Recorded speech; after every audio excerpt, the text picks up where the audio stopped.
Hello আপুরা, আসসালামু আলাইকুম। কেমন আছেন? Welcome to my channel. তো আশা করি অবশ্যই ভালো আছেন। আমি আজকে চলে এলাম কলিজা রান্না করতে। আমি প্রথম প্রথম কলিজা একদম রান্না করতে পারতাম না। তো বাজার থেকে কলিজা আনলে কি করতাম, একদম কুটে সুন্দর করে রান্না করে ফেলতাম, কিন্তু জানতামই না যে কলিজাকে মানে গরম পানি দিয়ে বা একটা চামড়া আছে, এরকম একটা চামড়া আছে, উঠিয়ে ফেলতে হয়। এটা কখনোই ভাবতাম না বা বুঝতাম না। আমি কলিজাটাকে এরকম সাইজের ছোট ছোট করে মানে কেটে নিয়েছি।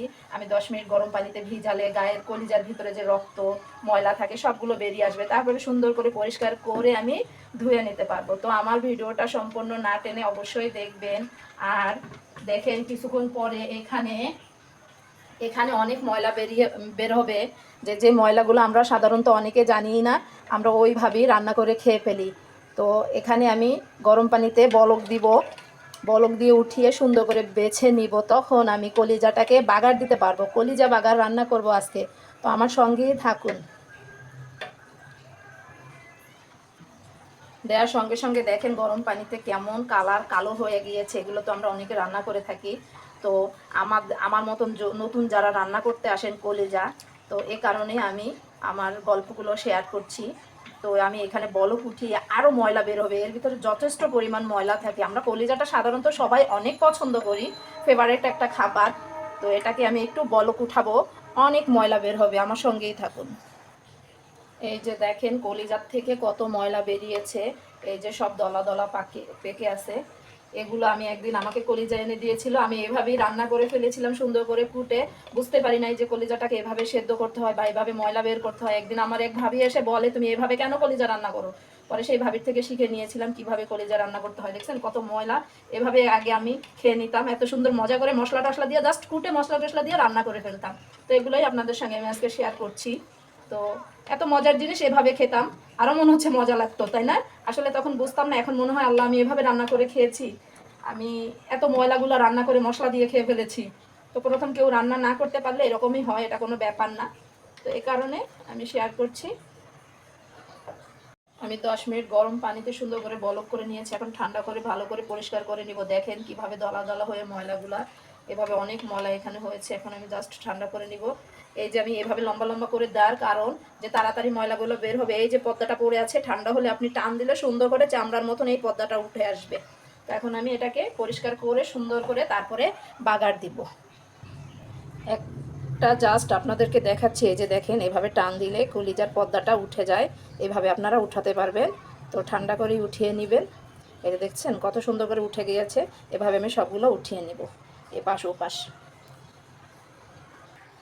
তো প্রথমে আমি দিয়ে দিচ্ছি কলিজা বাগারের জন্য, এখন আমি কলিজার জন্য দিয়ে দিচ্ছি তিনটা পেঁয়াজ কুচি। তিনটা পেঁয়াজ কুচি দিয়ে দিলাম এখানে আমি। তারপরে দিয়ে দিব একটু, পেঁয়াজটাকে একটু হালকা করে ভেজে নিব। প্রথমে পেঁয়াজটাকে ভেজে নিচ্ছি। এখন পেঁয়াজটা আমার হালকা করে ভাজা হয়ে গিয়েছে। এখানে আমি 1 কেজি কলিজা নিয়েছি। এখানে আমার 2 চামচ মরিচ আছে, একটা পেঁয়াজ আছে এর ভিতরে, রসুন আছে এবং জিরা আছে, সব মিলিয়ে 3 টেবিল চামচ আমি নিয়ে নিয়েছি। এখন এখানে আমি দিয়ে দিচ্ছি 2 টেবিল চামচ আদা পেশা। আদা পেশা দিয়ে দিচ্ছি 2 টেবিল চামচ। আমার যেহেতু 1 কেজি, আপনারা ঝাল যে যতটুকু খাবেন সে ততটুকু দিয়ে দিবেন। এখানে আমি 1/2 চামচ ধনিয়ার গুঁড়ো নিয়ে নিয়েছি। এখন এটাকে আমরা একটু ভালো করে কষিয়ে নিব। আমি তেলের পরিমাণটা এখানে কম নিয়েছি। আমি এখানে আবার কলিজাটাকে একটু বাগার দিব, এজন্য তেলের পরিমাণটা একটু কম নিয়েছি। এখন এখানে দিয়ে দিচ্ছি 1/2 চামচ পরিমাণ হলুদ গুঁড়া। এখন এখানে আমি দিয়ে দিব স্বাদ মতন লবণ। আমার মশলাটা কষানো শেষ। এখন আমি দিয়ে দিচ্ছি 3 থেকে 4টি এলাচ, আর দিয়ে দিচ্ছি এখানে 2টা তেজপাতা, 2টা দারচিনি। এখন এর ভিতরেই আমি দিয়ে দিচ্ছি আমার কলিজাগুলা, মানে গরুর কলিজা, আমার কলিজা না। তো কলিজাগুলো যেহেতু আমার বাসায় সেহেতু আমার বলে নিয়েছি। এখন এটাকে আমি ভালো করে কষিয়ে নিব, একদম ভালো করে কষাবো। তার সঙ্গে এখন আমি দিয়ে দেব একটু পানি, 1 কাপ পরিমাণ পানি দিব। আমি 10 মিনিট সেদ্ধ করে যেহেতু নিয়েছি, সব ময়লা বের করেছি, এখন 10 মিনিট ধরে চুলাটাকে ডিম করে এই পানিটা একদম টানিয়ে কষিয়ে নিব। এই তো আমি চুলাটাকে ডিম করে আরও 10 মিনিট ভালো করে সেদ্ধ করে বা কষিয়ে নিয়েছি। এখন এই পর্যায়ে আমি দিয়ে দিব বাগার দেওয়ার পর আপনারা আরও 10 মিনিট ভেজে নিতে পারেন চুলাটা ডিম করে, তাহলে একদম মানে এই কলিজা বাগারটা কুরবানিতে আমরা যেমন করে খাই ওরকম হতে সাহায্য করবে। তো এই যে এখন আমি এখানে নিয়ে নিলাম সরিষার তেল দিয়ে 3টি পেঁয়াজ এবং নিয়েছি 2টি রসুন এবং কয়েকটা শুকনো মরিচ দিয়ে সরিষার তেল দিয়ে আমি এখন বাগারটা দিয়ে দিচ্ছি। এখন আমরা এখানে যত খুশি তত নেড়ে নিতে পারি, কষিয়ে নিতে পারি বা চুলাটা ডিম করে নিতে পারি। এই পর্যায়ে এখন আমি নিজ হাতে একটা স্পেশাল মশলা বানিয়ে রাখি, সেটা 1 চামচ পরিমাণ দিয়ে দিচ্ছি। তো এই মশলাটা দিলে মাংসের স্বাদটা আরও বেড়ে যায়।